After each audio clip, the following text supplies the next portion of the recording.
voters of Congressional District 22 who have not had a proper town hall with Congressman since he's been elected, and demand and run to make sure that people show up to listen, to learn, and to fight back.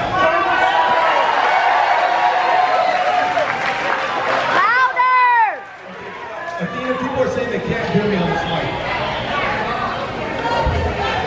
I love you too.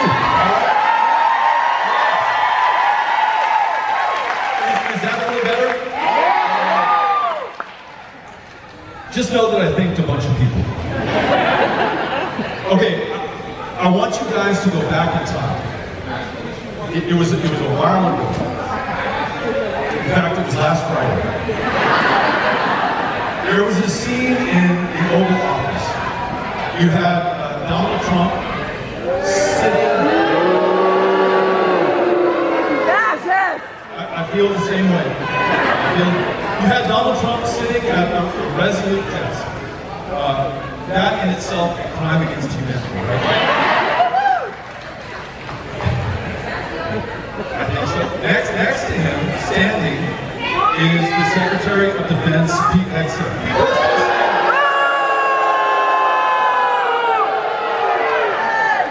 Folks in the back are saying they can't hear, so could we get some volume, Aisha? Athena? Yeah. Can you hear back? The folks in the back are saying they can't hear. This one? How about this mic? We're saying the same. Are we better back there? Can the chicken hear me? So last Friday, just to bring everybody back to the same page, you have Trump and Pete Hegseth, the defense secretary, in the Oval Office, announcing God only knows what. You can't really understand these folks. But Pete Hegseth says, he's talking about America. He says, under the previous administration, we look like fools. And then in his best Fox News weekend anchor voice, he says, not anymore. 3 days later,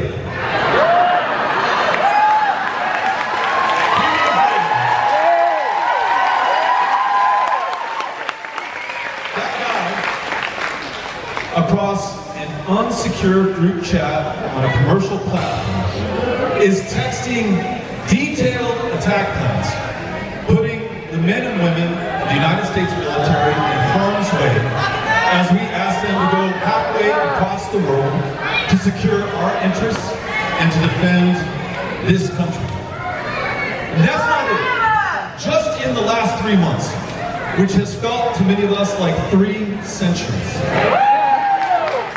these guys who said that the last administration made us look like fools, they pardoned every single one of the January 6th insurrectionists,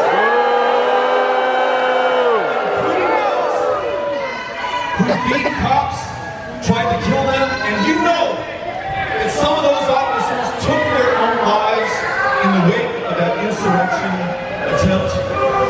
These are the geniuses who, for the first time in American history, caused our country to switch sides from defending democracy in Ukraine to supporting tyranny in Russia.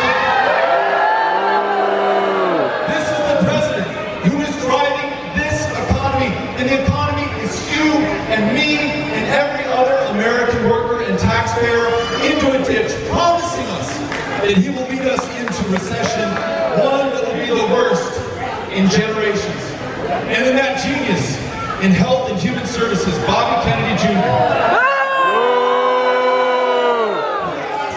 Parents and children in the face of a measles outbreak just to toughen up, while a child has died in Texas, the first time in 2 decades that a kid in this country has succumbed to that virus. At the VA, do we have veterans here who served this country?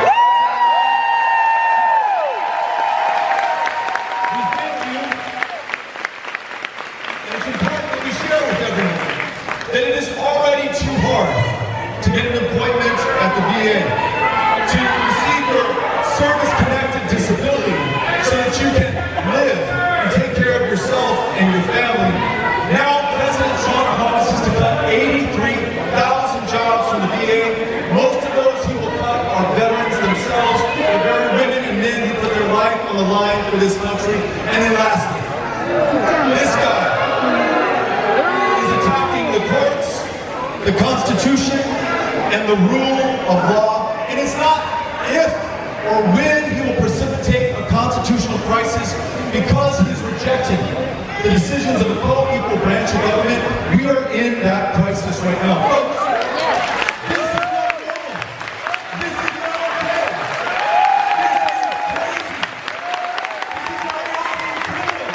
And it is corrupt to the core.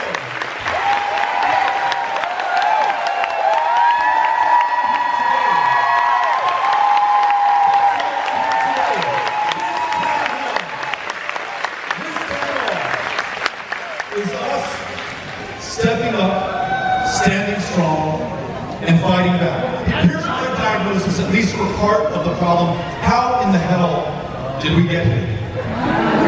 It seems that, I'm going to talk about both parties here, okay?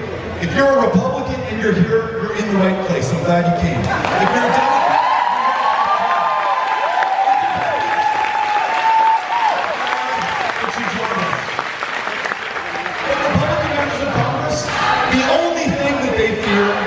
is Donald Trump. That explains otherwise inexplicable. How could they go along with this crazy, corrupt, criminal scheme out of the White House? And for Democrats, too many of them fear to fight at all. You saw Chuck Schumer surrender 2 weeks ago.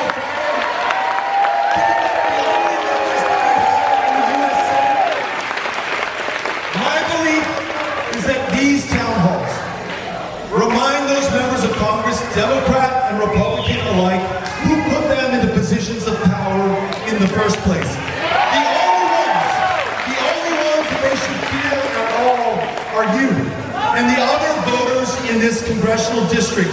You have the power to put Troy Nehls into office. You have the power to put someone else in retirement.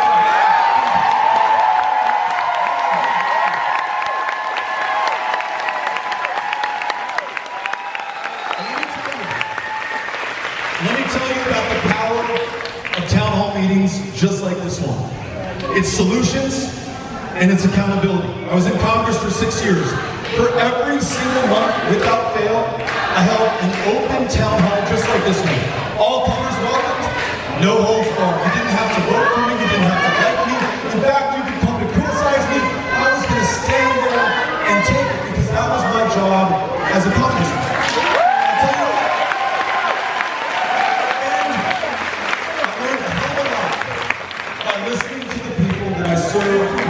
Let me give you just one example that makes the case. At one of these monthly town hall meetings, a veteran stood up and he said, Beto, you may not know about veterans like me, but I have an other than honorable discharge. I served my country, I put my life on the line, I did everything that America asked me to do. I signed a blank check. But I screwed up along the way. And when I was discharged, it came with that OTH, other than honorable designation. And Beto, that means that I cannot get in to the VA. And at a time when veterans were taking their own lives, 20 a day, every fucking day in this country. Every day, these veterans with an OTH discharge, they couldn't get into the VA and they were dying by their own hand at twice the rate. This was unfair, this was unjust. Yes, there has to be a consequence for your behavior, but no, it cannot be your life. So, meeting with this gentleman and other veterans and veteran service organizations around the country, I wrote a bill from that town hall called Honor Our Commitment Act to make sure that those who have an OTH designation can get into the VA. With Tim Walz, we work with Republicans and Democrats alike, and I fear my constituents should I come back to one of those town halls and not get the sucker done. So we got a vote of 435 to 0, Republican and Democrat, to pass it in the House. We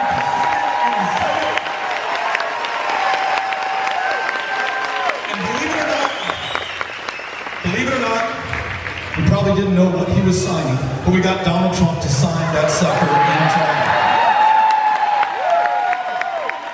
Solutions and accountability. This stuff works. And now listen, after we have a chance to listen to Governor Walz, he and I are going to listen to you. And we may not come up with every answer, every solution that we're working for, but just the fact that we have chosen to come together today, that we have not given up, and we are not giving in.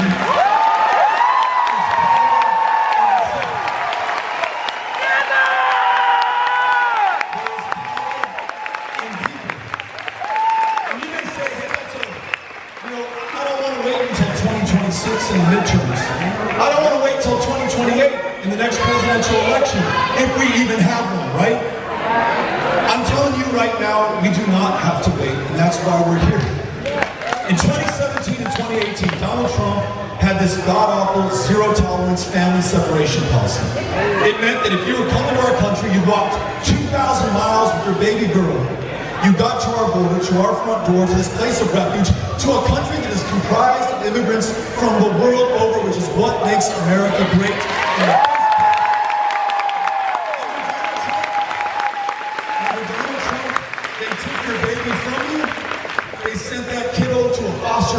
They sent you back to Honduras or Guatemala or El Salvador. Today, 7 years later, we still have not connected some of those families. But I'll tell you what, we called for a protest. You came down to Tornillo, Texas. You were a witness. You shared it with your friends and families around the country. And within a month, Donald Trump rescinded that executive order. We fought him and we beat him back.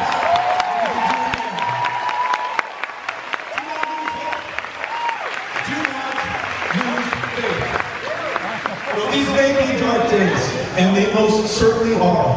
And this president has pushed this country and our democracy to the very edge, to the precipice. I want you to know that we can push back. And if you look at it this way, how lucky are we to be alive at this moment of truth? You can count the generations on one hand that have the opportunity to save the United States of America at its moments of greatest peril. Those who fought in Lexington and Concord, those who brought the Confederacy to its knees at the courthouse in Appomattox, those brave service members who landed on those beaches in Normandy in June of 1944 to defend democracy here at home while fighting fascism overseas, the civil rights and the voting rights marchers throughout the Deep South.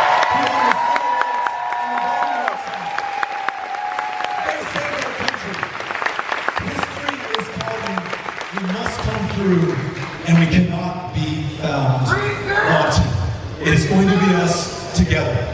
And now, Dexter McCoy, the commissioner whose precinct we're in, Catherine Stovry, one of the constituents right here, many others who couldn't get Troy Nails to hold a town hall, reached out to us. I said, I would love to come. And when I shared it with my good friend from Minnesota, he said, do you mind if I join you guys?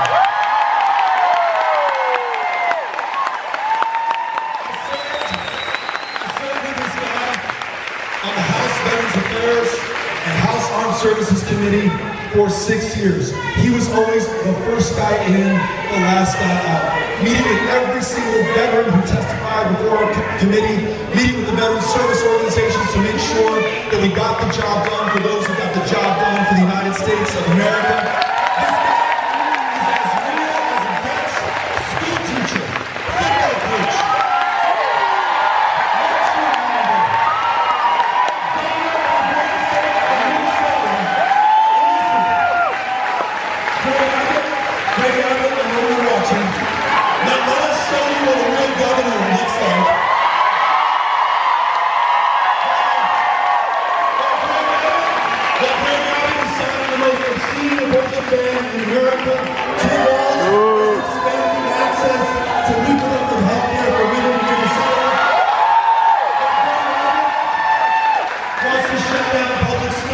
Send our tax dollars to private schools and the public lectures. Tim Walz is standing behind public educators and expanding public education. And stand here for every single resident of Minnesota. Ladies and gentlemen, Beto.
Better to do my eulogy, so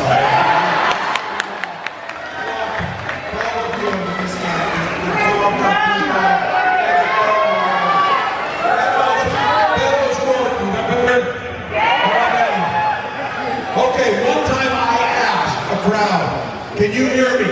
And the guy in back said no. The guy up front said, I can hear every word and I'll switch with that guy. So, I'll try and speak into it. Look, we're in a great space.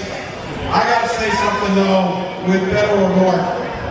I was serving in Congress for a couple terms, and a new congressman comes from El Paso. When folks go to Congress, the first thing they all do is they fight really hard to be on committees. The big committees like Energy and Commerce and Appropriations. And no one wants to be on. They want to talk about it, but very few people choose and fight to be on Veterans Affairs. You know why they do that? Because if you're on those other committees, there's all kinds of tax dollars from people coming in. You know who the lobbyists are for the veterans? The Paralyzed Veterans of America, the DAV, the VFW, Region. Beto O'Rourke not only chose to be on there, he became the leading voice, bipartisanly, to advocate for veterans' mental health and suicide prevention and help pass the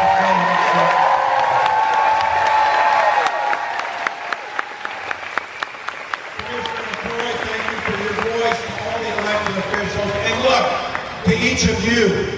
You're here for a simple reason. You love your country. You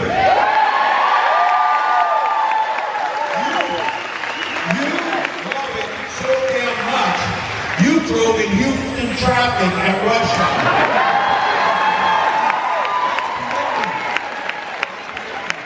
I'd also say this. You love the freedom and the freedom of speech, and what the First Amendment gives you, the right to petition your government. Now, everybody says they love freedom. The other side does it, and they hang flags off their cars and everything else because they love freedom. Well, so do we, but I think we define it differently. When we're talking about we love freedom, we mean everybody's freedom.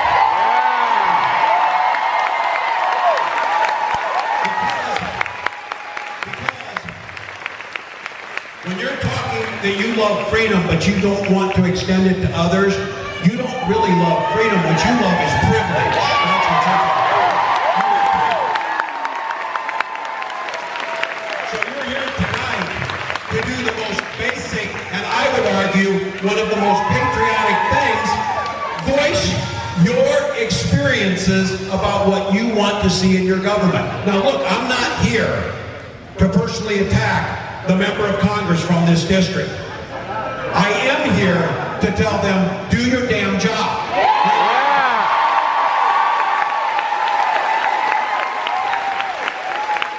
And their job, a couple of things.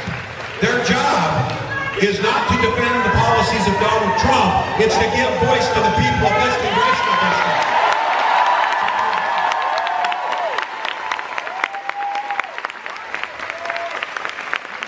And Congressman O'Rourke, where I were talking about this, I went to Congress in '07 And one of the things I wanted to make sure is we got health care. And the big debates over the ACA happened in 2009. And the Tea Party arose. And I held town halls for 3 hours where people expressed their frustrations. And I took them. They were there to kick my ass. That's what they wanted to do, some of them. But I stood there and answered their questions because I proudly supported expansion of health care, and I was willing to defend it.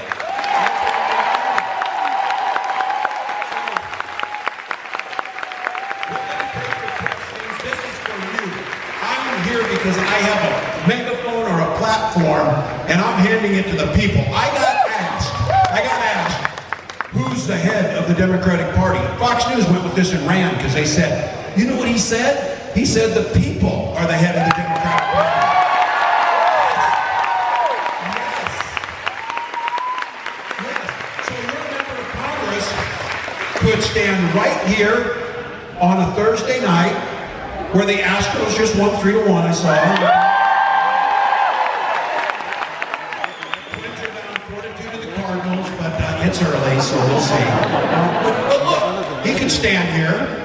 And some of you would stand up and say, why are you defunding the Department of Education that will put my child who's on an IEP and a 504 plan at risk? Why are you doing that? Why are you doing that? Or why are you okay with Elon Musk attacking Social Security? He has said he supports these. He's voted accordingly. It is not asking too much. If you're proud of these votes, stand in front of people and ask them. And what I've always found is, when I did those town halls, people who disagreed wanted to be heard. And they want you to look them in the eye and tell you why you voted for that. Because it's what we do in this country. And we're going to have to get back to this, and we're turning it into the questions. I just got asked, why are you in Texas doing this? And look, I'm out here doing this because if we would have won in November, we wouldn't be in this goddamn mess. Yeah!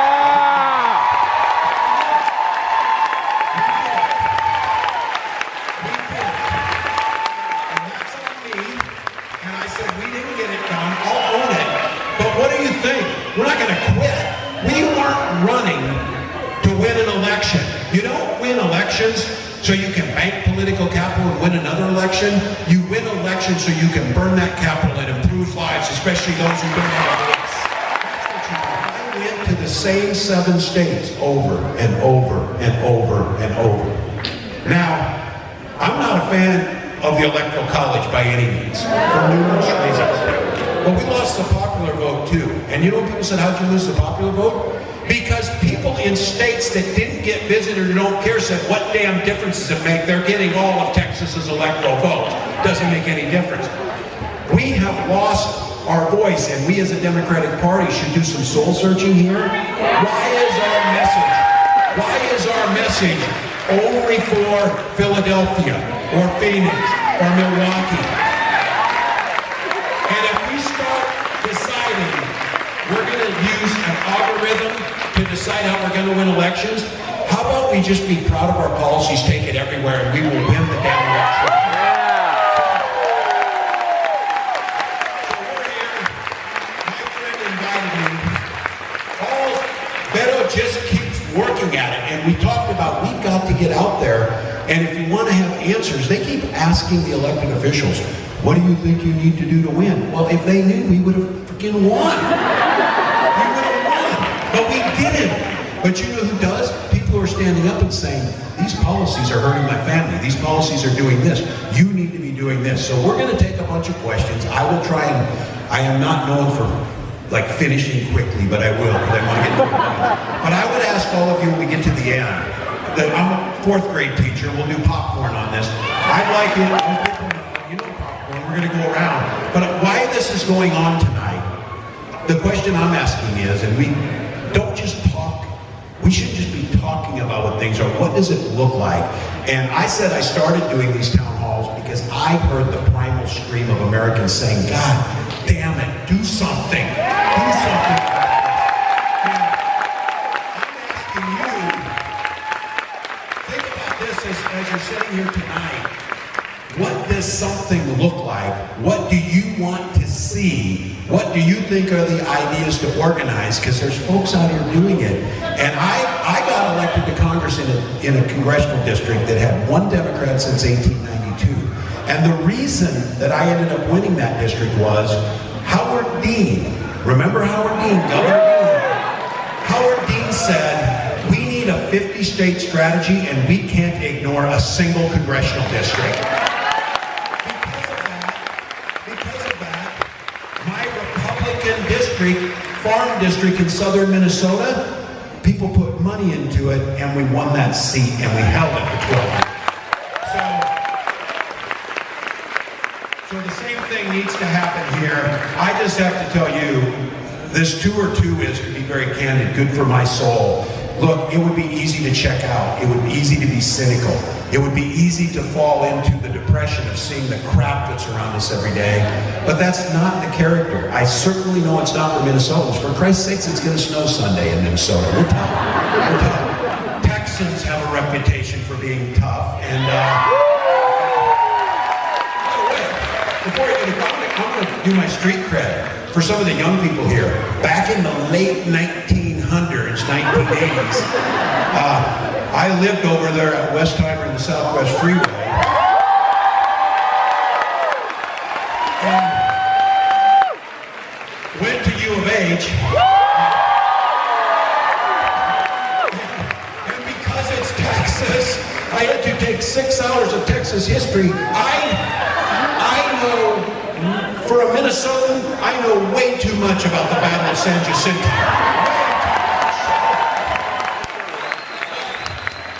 But I know the heart of this state, and the reason I was at the U of H, because the people of Texas invested, and I could go to the U of H for $144 a year.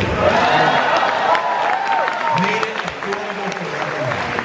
And the questions we're going to come to tonight is, we're going to have to figure out how to get, I'm a geographer too, and the person I'm most pissed off of in the world is whatever a-hole created that red-blue map to try and divide America by red-blue, because we know in all those areas, there's people across the spectrum. And we need to start seeing this country again as everyone matters, our voices matter. So let's go.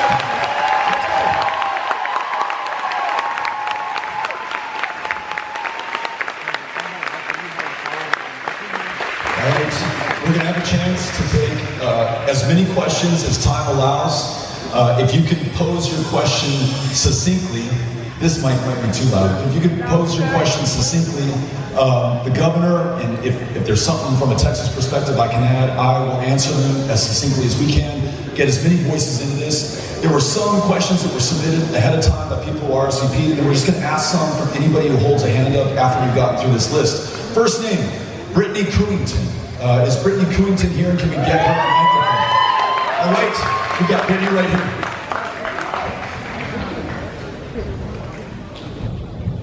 Okay, I'm going to brag a little bit, if that's okay. Then I'm going to follow up with Texas, for God's sake. Expect it. And I'll follow up with a loaded question, of course, because it's Texas, you know. But I'm so excited to be here today, and it's really because I feel like I came with the biggest family that I don't know, and that's the veterans. So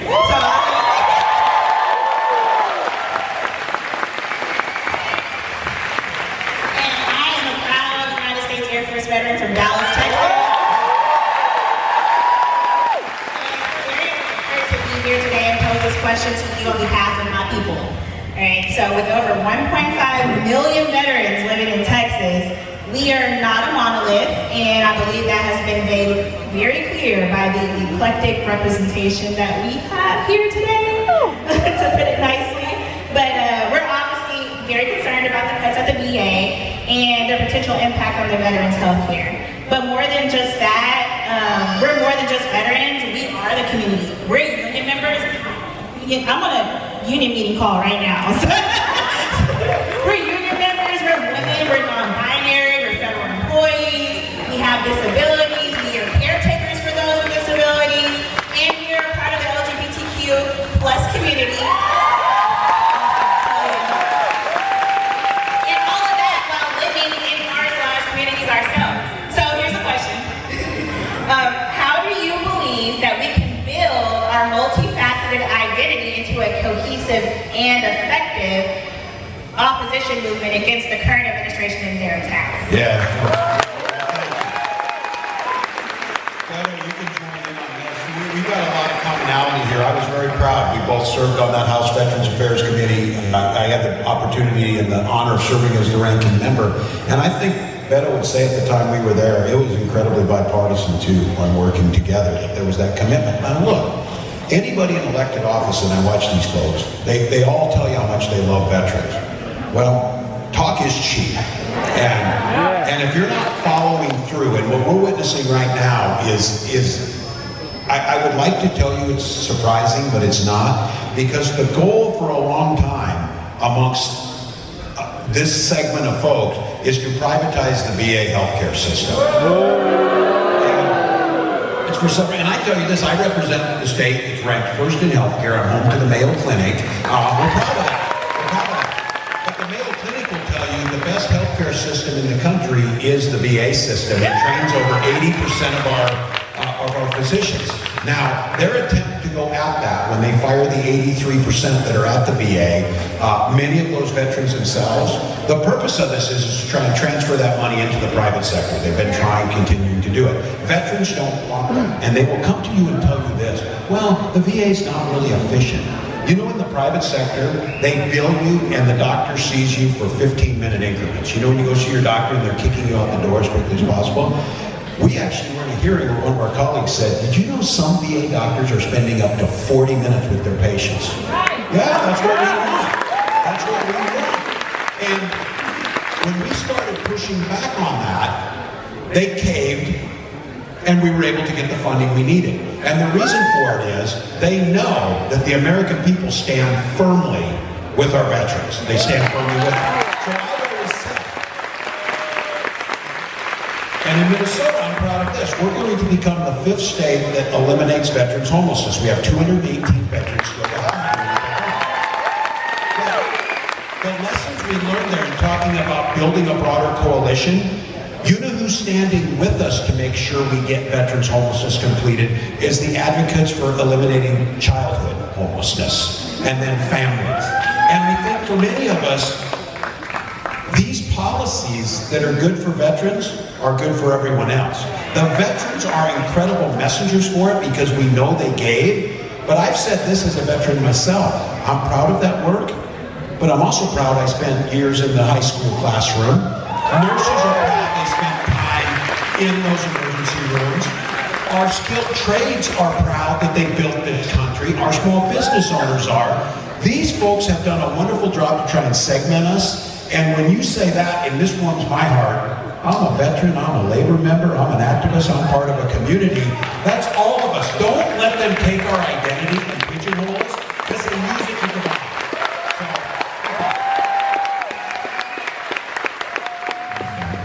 You came back to this community, you served again, day in and day out. Although you don't wear the uniform right now, present. I think about these veterans who came back from Vietnam, a war that this country didn't understand and many people didn't support. They didn't come back to ticker tape parades and a thank you for your service. Sometimes they were literally spat upon. But head down, nose to the grindstone, they got to work, they raised their families, they built up their communities. They made this country the great place that it is today. And what gets me about these Vietnam-era veterans, Tim and I, on that Veteran Affairs Committee, they were first in line to stand up for the Gulf War veterans, the Afghanistan veterans, the Iraq veterans. They wanted to make sure that what happened never happened to another generation again. So President Trump, you are fighting with the wrong group of Americans.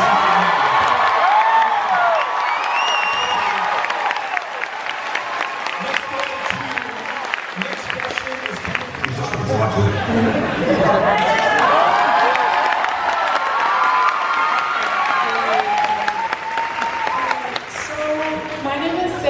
I'm a student at Rice, and I just want to thank you both so much for taking the time to speak with us.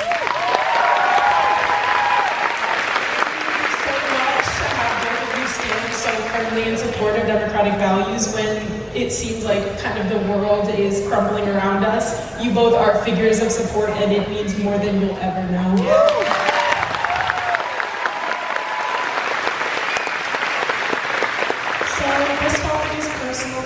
My dad was a federal worker. He worked for was this administration, and he was one of the many who was laid off by Elon Musk. And before he was laid off, he received a federally sent threatening messages denouncing the use of DEI language and compelling workers to report each other if they found anyone trying to encourage DEI practices.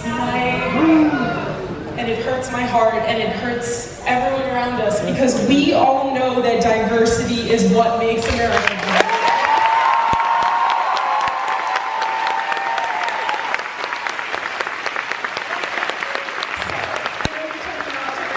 But my question is, how do we speak about and plan for the inclusivity and diversity of opinion that we need to rebuild this country when those terms are being so demonized by the people holding power right now?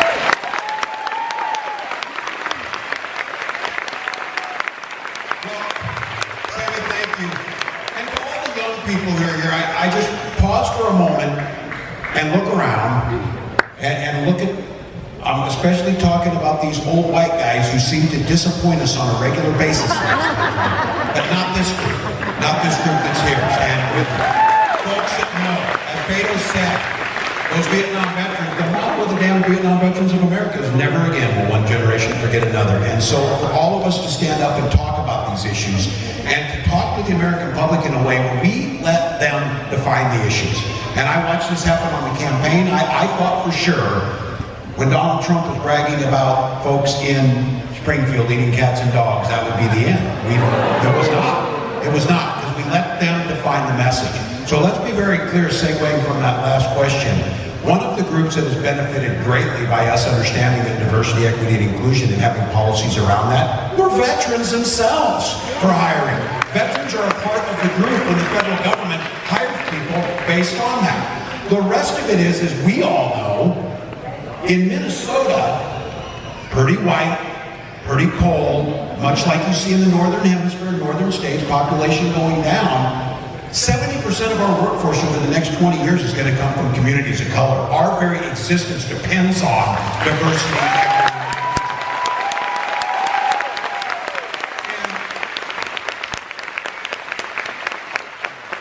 And I'm just going to note this shit show of a text chain that was going on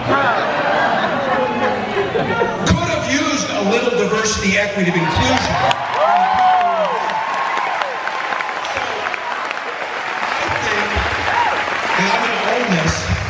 When we see people back off and we see corporations back off to the threats, instead of leaning into and knowing we're doing this because it's not only morally the right thing to do, it's economically the right thing to do, and our culture proves that our strength is our diversity. We've been talking about this for years as a country of immigrants, and we let them define the issue on immigration. We let them define the issue on DEI, and we let them define what woke is. We got ourselves in this mess because we weren't bold enough to stand up and say, you damn right we're proud of these policies.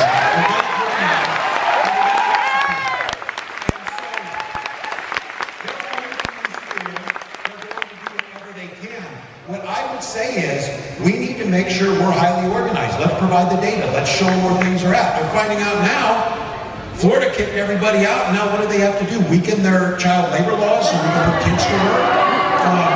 That's not who we are. So what I would say to you is, this is about demonizing. And in this moment, and we may pivot to it, I know Texas, it's a hot issue. Immigration's a hot issue on our border too. Canada, we like them. We like them.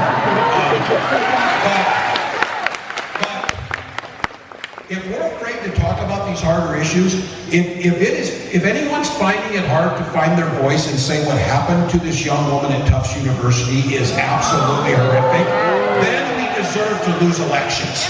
Because if we're not willing to stand up and say, of course we need reforms, of course we need to put things in there, but you can do these things without sacrificing our humanity, without sacrificing understanding.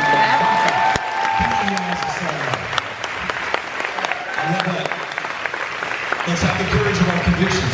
Sammy, that makes us proud. Everything that you share. We're sorry about what happened to your dad and to your family. The reason we're here is so that we stop that from happening. A reporter asked me earlier, Hey, Beto, do you think the Democratic Party tent is big enough for all of these different views and voices? You know, you got people on the far left, you have moderate Democrats. This is my answer, tell me if you agree. I don't think the test right now is between people on different ends of the political spectrum. The test to define who a Democrat is right now is, are you going to fight or are you going to surrender? I agree. Let us be fighters right now. Right here in Rosenberg. Right here. I'm going to give you my mic. I just wanted to thank both of y'all for being here when our congressman is not here, and that means a lot to us to be able to have a voice. My question today is about election integrity. I hope that y'all have seen the reports from cybersecurity experts that they've released analyses of election data out of Clark County, Nevada, that show some pretty convincing evidence of election tampering. My biggest fear is that we're not going to make it to the midterms. So what can we do to make sure, A, that the midterms actually happen, and B, that they're free of fraud? Yeah.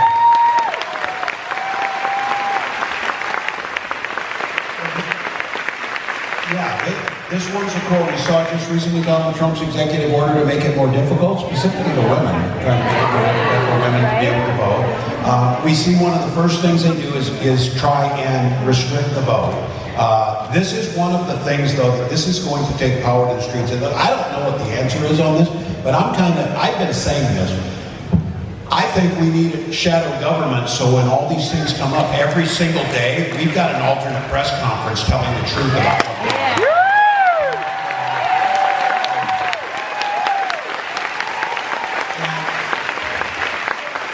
And on this piece on elections, I'm going to go back to this again about what I think the Democrats have done wrong when they've had power.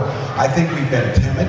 I think we tried to cut deals. Look at Barack Obama came in 2008. He had a 75% approval rating, not 44 like we see now. He had the House, he had the Senate. Well, the Republicans didn't have any charismatic leader to push back. They had John Boehner and Mitch McConnell. And they stopped everything. And they slowed everything down. And they made it different. And so I think there's a lot of Democrats who are saying, well, when you get power, it doesn't get any better. So I thought we had an opportunity to pass the John Lewis Voting Rights Act when we have that control, and we didn't do it, which we should have done. I thought we should have passed the Employee Free Choice Act to make it easier to form a union when we had the opportunity. But what I learned from that was when we in Minnesota in 2022 got the trifecta for the first time in decades, we had the governor, the House, and the Senate, and we had it by one vote.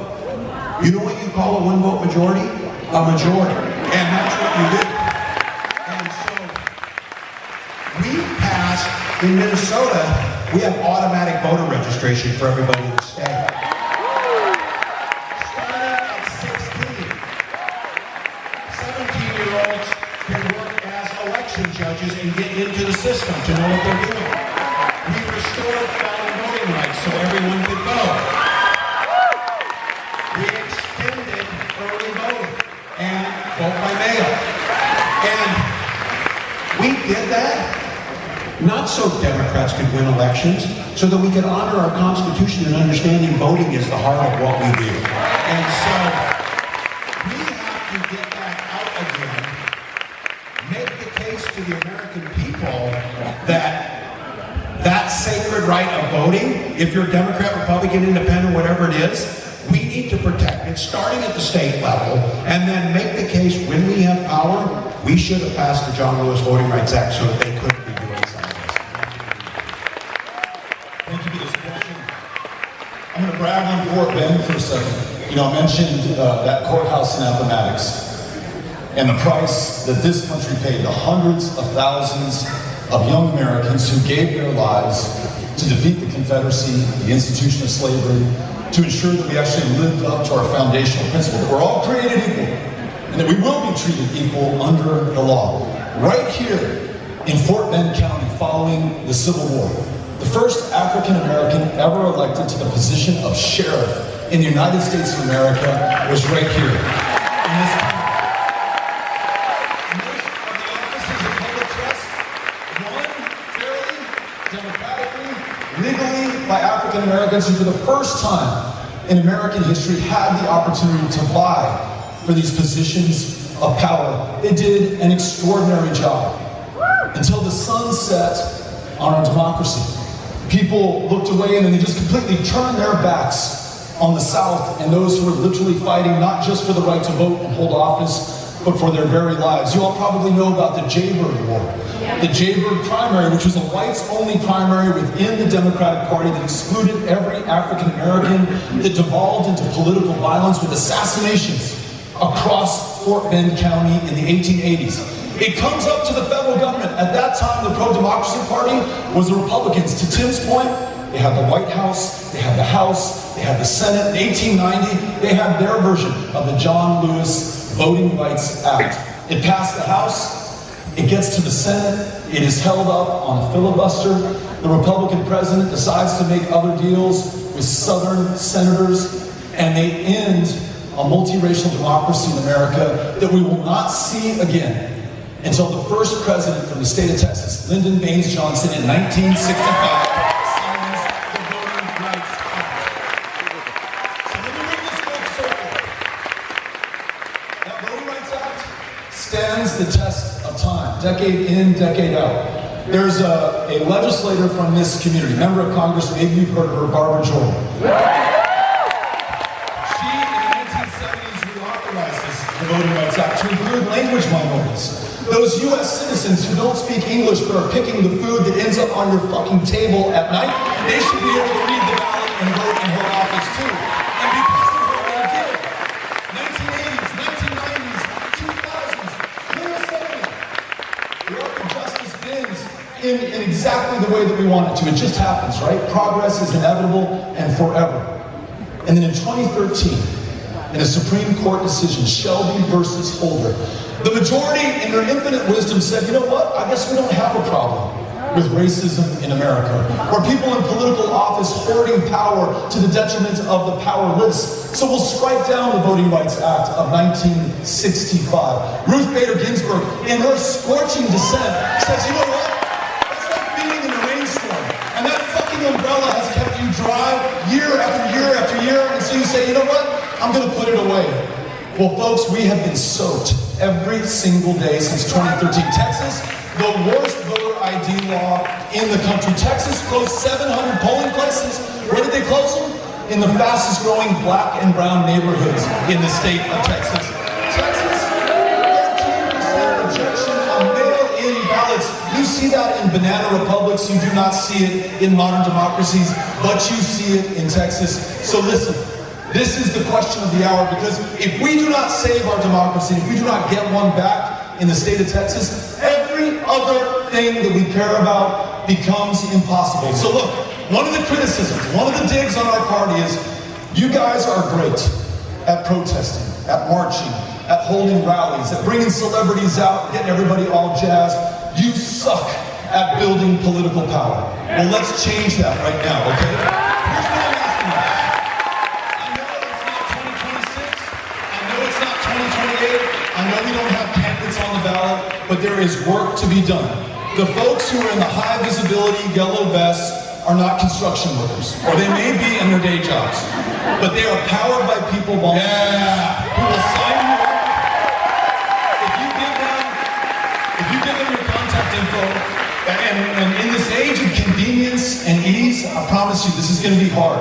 If you give them your contact information, they're going to get in touch with you.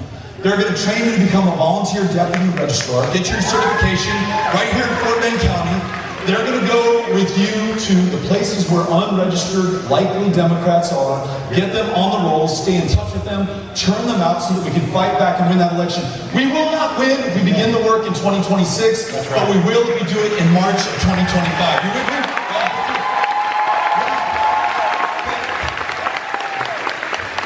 In this current administration, there appears to be a rift amongst congressional Democrats regarding the future and direction of the party. Where do you both see the future of the party in the coming years, and how can we trust current leadership to fight for us like you guys are? Yeah, good question. I think I'm going with Beto on this. Look, future of the party's right here in a barn on Thursday. That's not just hyperbole, that's not a throwaway line.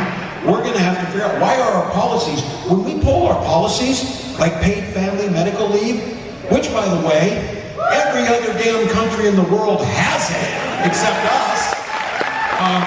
Now 13 states, since Minnesota has it, those policies are super popular. If you went out and polled people in Texas, if they wanted paid family and medical leave, it'll poll 80%. It'll poll 80%. Same thing with, would you like us to make sure that our kids can't get into our unlocked guns and shoot each other? That polls pretty well too, because people like that. But we as a party, as Beto saying, I'm going to give you my example on this, because look, I own this. My job was to go out there and win 7 swing states, and to get old white men without hair to like not be terrible and to do the right thing. And I say this as a school teacher, my teachers here all know this, when you teach a lesson and half the students don't get it, it's not because the students aren't very bright, it's because they may learn differently or you didn't do a good job of teaching it. And I think we get so stuck up on message. We get so stuck if we just get the right charismatic leader, you know, the next Barack Obama will come along and we'll hire some consultants and we'll have this perfect message for them. They friggin' won by saying people were eating dogs and cats. They won on it, so it wasn't that. But it's this issue that I think Beto's at. Our policies are good for people. We know that we improve people's lives. We're in it for the right reasons. But we're losing these folks, and it's not the 77 million who voted for Donald Trump. I've said this. If you're going to buy 6 flags, stick them on your truck, buy a picture of Donald Trump looking like he's all buffed out, you're going to vote. I knew they were going to vote. What I was worried about is people who thought both parties were the same, and that it wouldn't make any difference. And I think the future of our party is what Beto's saying is, when I was growing up, it was clear to me that the Democrats stood with working people. Social Security survivor benefits was there for my mom when she needed it. Public school education, college was affordable. They were there for us. We've got a lot of our neighbors, not bad people. They don't know exactly what we stand for. They don't know if we believe it. And I think Beto's making this point is, let's throw it all out there, fight like hell, and show them that we understand exactly why they're feeling the way they're feeling, exactly why they're so nervous, exactly why it matters to go to the polls because it'll improve their lives. So I think the future lies with those who are bold. I think the future lies with those who aren't afraid to say, we're not taking your bait on this. I'm not going to fight fights. I'm not going to demonize little kids for who they are just because you don't simply like that. We're going to fight for the things that matter. And I sure the hell would rather go down that way than try and come up with some wonky message that doesn't get there and doesn't improve people's lives. So we got to go forward. You know, I asked you to go back in time with me at the outset, all the way back to last Friday with Pete Hegseth and Donald Trump. Now go with me into the future. Generations from today, so our great-grandkids. And they're reading their history books, if they're still allowed in Texas. And they're like, okay, to the teacher, let me get this straight. This guy said he was going to be a dictator on day one. Amen. He was lifting lines wholesale from Mein Kampf, saying that immigrants were poisoning the blood of America. He tried to destroy the Constitution. He ignored a co-equal branch of government. He called veterans suckers and losers. He defied a federal judge's order, precipitated a constitutional crisis. And what did you guys do? What did the people of America in 2025 do? He's a felon. So the line in the sand, it has been drawn. It is very clear what we're up against. You all are students of history. I mean, go back to the first democracy in the Greek Peninsula 2,500 years ago. Go back to the Roman Republic. Go back to the Weimar Republic in the 1920s and the 1930s. While you're twiddling your thumbs and playing nice and trying to be bipartisan, they are killing your fucking country. And together,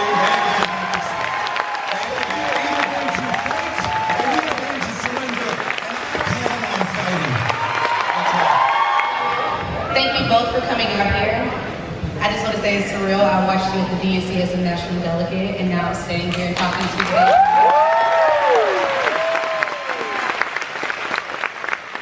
Little background about myself, I am from Harris County. I'm a VDR. As a VDR, I started in Jefferson County, which is rural Texas. I went to Lamar University, go Pirates. And so this is my question for you all. How does the party plan to return to its roots of advocating for working class? In Texas, rural communities have been largely neglected. What is the plan to engage and support them, besides the town halls that we're having today? Yeah, that's right. Well, again, the National Party serves a purpose, but they've got the leadership. They're not going to come save us, but they do have the resources. And we were talking about this earlier. When we fight these 7 swing state presidential elections, no money goes to the other state, which means there's no money for the local party, there's no money for the local congressional candidate, there's no money for the local school board member, whatever it would be.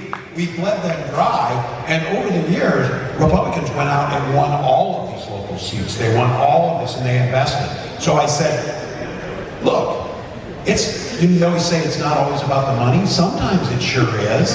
And we need to make sure that we're funding our parties in our states. We need to make sure that local control and decisions are being made, and that we're supporting them in the ways that we think, that they think, the local folks did, that we can win these elections.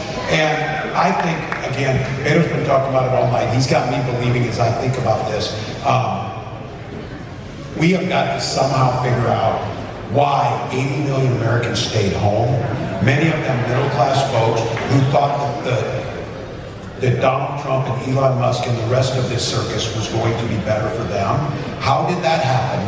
And then figure out, listening to local folks and saying, here's how we can win here. If we don't believe we can, look, in many of these places, my congressional district, when I won my congressional district by 30 points in 2008, in 2016, Donald Trump won that district by 18 points, just that amount of time. So I would say to all of you is, don't write these places off. Don't write any corner of America off, any congressional district. Give them the resources, help train candidates, do things like Powered by People that get people engaged, and just decide. I'm going to do Beto's. I worry about this, but we should all, me especially. I'm going to be sitting on my porch in a rocking chair. They're going to say, what did you do to fight for the democracy? It better be everything we could do. And I think each and every one of us want to be in this fight. We've got to provide the avenues where that fight is. And I don't think the Democratic Party, as it's structured right now, maybe does that. Just by the way, we are not Democrats in Minnesota. We form 2 parties. We are Democrats, Farmer, Labor Party. And I think that gets a little closer to where we should be. How many of you have been to Dalhart, Texas? I won't believe you, but that's more people than live in Dalhart, Texas, and raising their hands. Tim, it's at the very top of the panhandle. It is so red, you can see it glowing from outer space. Orbiting Earth. It's like a 95% Trump. It's very Republican. But to Tim's point, I don't give credit to the Republican Party so much, nor do I blame the people of Dalhart.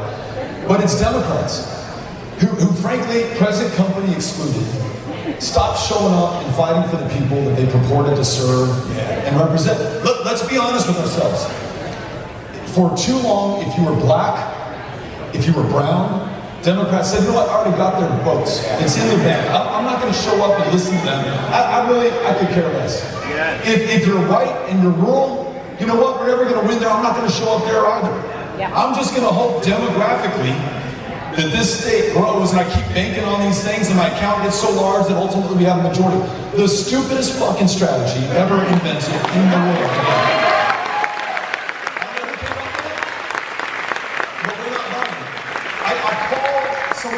While I was campaigning in Dalhart. And you all know, and you got sick of me saying we went to every one of the 254 counties, right? In 2018, tried to do it again in 22. And I said, hey, I was calling when we were having the wildfires up there. Is everybody okay? Tell me how you guys are doing. And then we started talking politics. I said, what are folks talking about in Dalhart? Check this out. Number one issue, public ed. He said, our public schools, that's the economic lifeline. It's the largest employer in Dalhart, Texas. It's the source of pride. Friday night lights, right? That is Dalhart, Texas. And the governor, the Republican governor, wants to drain whatever resources we have and send them to the rich kids in Dallas. People are pissed off. Issue number two, we're a rail hub here in Dalhart. Union jobs are really important. There is no one standing up for organized labor in Dalhart, Texas. So folks are pissed about that. Third issue, immigration. It's not a negative one in Dalhart. We're an agricultural community, and folks travel thousands of miles for the privilege of picking our food and making sure that our local economy is working. To Tim's point, not a single Democrat on the ballot to make the case about fair wages and labor and public education and an immigration policy that means that if you want to come to this country, we're going to make sure that it's safe, that it's fair, that it's legal, that it's orderly, that you play by the rules.